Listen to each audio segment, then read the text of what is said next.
David Davis. A further letter of complaint, Mr. Speaker. I want to raise with you the problem of government departments not meeting the guidelines for name day questions. Put it in context, this government spends more money on polling and focus groups than any government in history.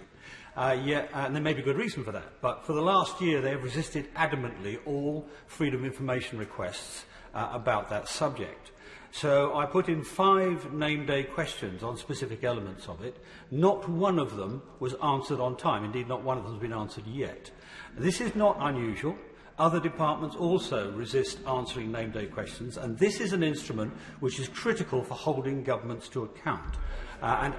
This was the Cabinet Office, but other departments do the same.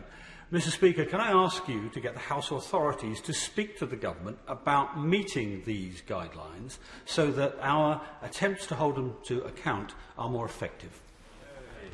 Can I just say I totally agree with everything that the right honourable gentleman has said. It is not acceptable, and unfortunately we haven't got business questions, because I do know that the Leader of the House is also concerned, like both of us, that questions need to be answered. We have a procedure, we have a process that Secretaries of State and Ministers have to take seriously. It is totally unacceptable.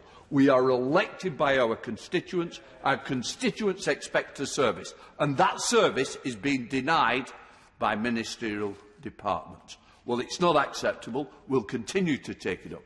But what I would say to Secretary of State, I wouldn't like to cross the honourable gentleman, because I know this won't be the end of it. I'm sure that he's already on to the Procedure Committee to let them know as his dissatisfaction.